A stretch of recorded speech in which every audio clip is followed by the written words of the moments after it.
Directora de Investigación de Desarrollo y Desarrollo de la Universidad de Concepción.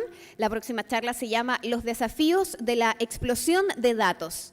¿Está lista? Sí, está preparada. Andrea Rodríguez, le damos un aplauso y la saludamos en el escenario. Bienvenida. Hola. Hoy ustedes me ven, pero yo no los veo muy bien, Bueno, hoy día yo quiero agradecer la invitación a poder plantear de alguna forma lo que yo hago en términos de investigación, que espero que sea tan interesante como la charla anterior. Supongo que muchos de ustedes, como veo, algunas luces están usando teléfonos celulares o están usando otros dispositivos. No me estoy quejando, pero cada vez que ustedes hacen eso, muchachos, están generando datos. Y de esa forma es lo que quiero tratar de empezar a conversar con ustedes hoy día. ¿Estamos? Entonces, lo que quiero contarles a ustedes es que en realidad yo soy del área de computación y obviamente lo que a mí me interesa es cómo podemos usar tecnología de informática y de computación para el bienestar de la sociedad.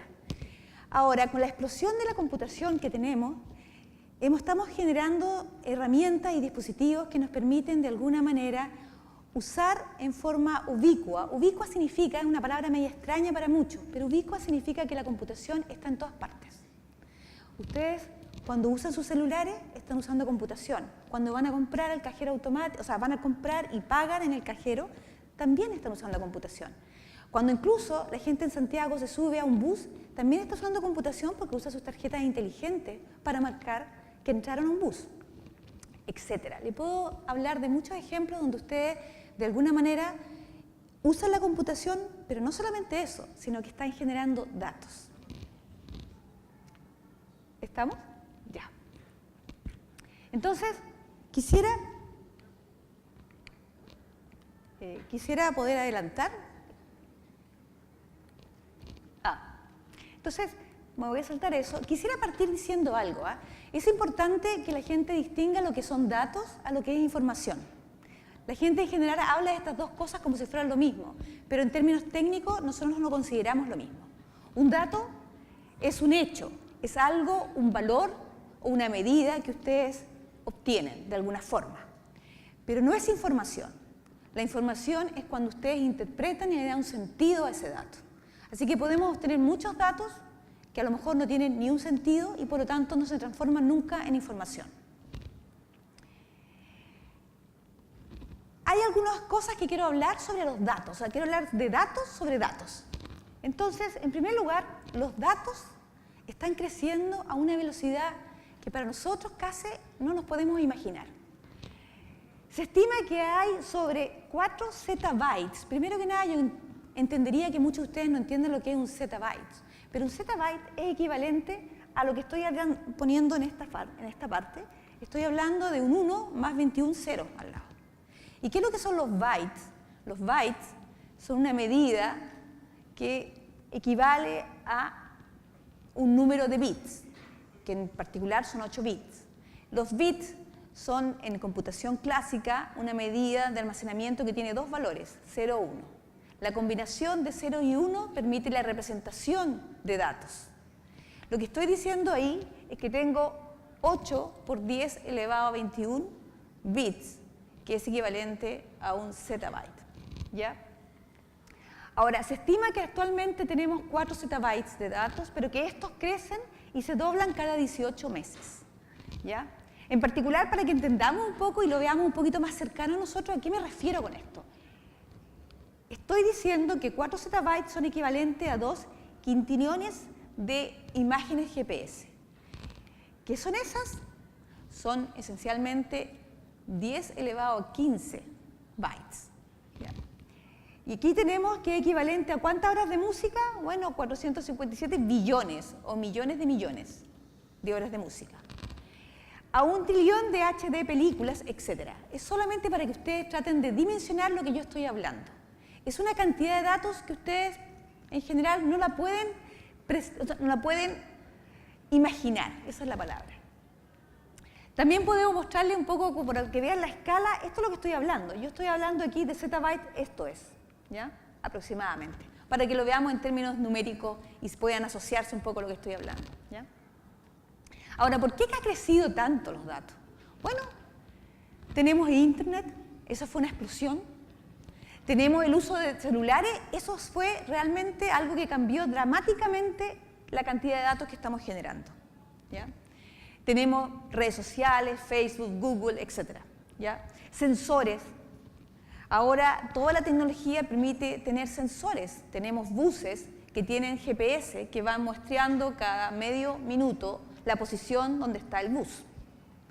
Todo ese tipo de tecnología nos permite de alguna manera, ¿cierto?, adquirir esta cantidad de datos que estamos hablando. Todos sabemos un poco de redes sociales y si no saben, las redes sociales han tenido un impacto social y político muy alto. Se habla mucho de que Donald Trump ganó las elecciones en Estados Unidos en parte por el uso de las tecnologías de redes sociales. De hecho, hay un problema de conexión, dice. Esto fue sacado, por eso está en inglés, pero si ustedes revisan aquí, lo que se muestra aquí es cuánto estos candidatos pagaron por publicidad y cuánto usaron en forma libre. Si ustedes ven, Donald Trump no gastó mucho en comparación a otros candidatos electorales, pero sí usó en gran medida lo que son redes sociales, Twitter, etc. De hecho, esto ha hecho, y eso dicen los análisis políticos, que muchas veces ahora no se puede predecir en base a encuestas qué va a suceder con una elección, porque todo está influenciado de un día para otro por redes sociales. También, cambiando de tema, y no solamente de redes sociales, ustedes ayer debieron haber escuchado, los que pudieron venir, a una charla de astronomía. Bueno, astronomía también es una fuente enorme de datos, ¿ya? Chile en particular tiene en el norte telescopios que nos permiten capturar ciertas imágenes del universo y del espacio a una velocidad que están generando una cantidad de datos enorme. Perdón. ¿Me salté? Aquí. Existe en construcción actualmente un telescopio, el LSST, que se supone va a predecir para el 2021, va a generar, alrededor de 10.000 terabytes por año, ¿ya? Eso es una cantidad de datos enorme y tenemos que ser capaces no solamente de almacenarlos, sino de poder usarlos. Este otro tipo de generación de datos, que es la que me gusta a mí, a mí me gusta, yo trabajo realmente con datos que se mueven. O sea, toda la información de buses, movimientos, celulares, para saber dónde estuvieron las personas sin querer determinar qué personas son, pero para poder sacar patrones y por eso poder aportar a políticas públicas en la planificación de transporte y otras áreas, es lo que me interesa en particular. Pero ese es un motor que está generando cada día más datos. En general, uno podría hablar que a nivel humano, nosotros somos capaces ahora de entender ciertas medidas de cantidad de datos. O sea, nosotros podemos ver texto que trabaja en kilobytes, podemos tener fotografías que son megabytes, podemos tener información de RAM en general y videos que usan gigabytes.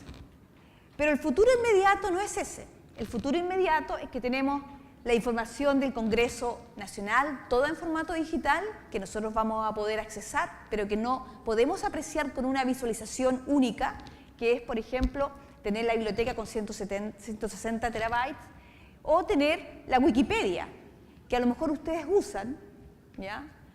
En acceso para sus trabajos o para consulta en general, y que tiene una cantidad de terabytes bastante grande. Pero estamos avanzando en esto.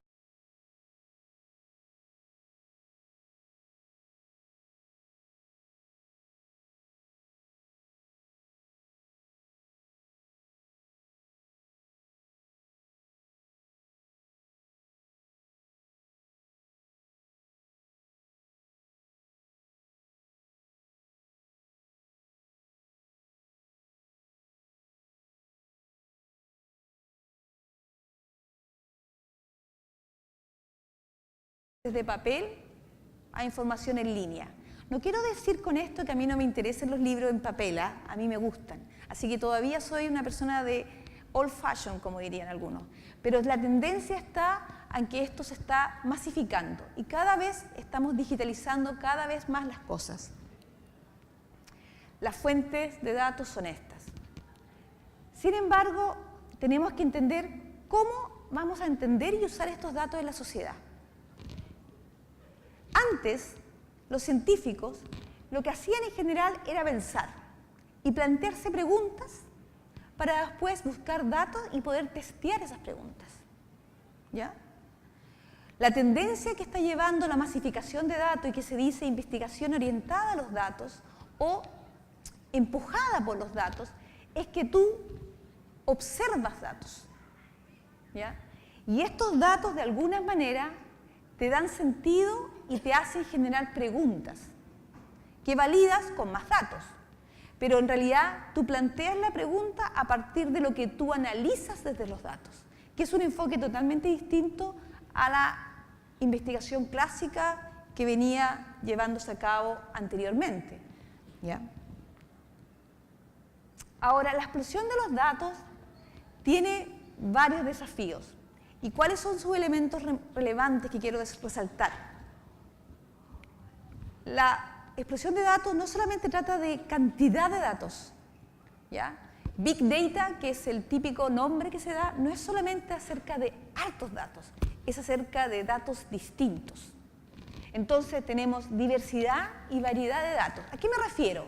Tenemos imágenes, tenemos sonidos, tenemos además información en números, pero que están a distinto nivel de detalle, están con distinta precisión, refieren a distintas cosas, tenemos texto y algunas veces tenemos tablas. O sea, tenemos una diversidad de datos y que uno lo que quisiera poder hacer es poder relacionar estos datos para poder entenderlos y aprovecharlos. Tenemos un problema con respecto a la velocidad en que los datos son capturados y deben ser procesados.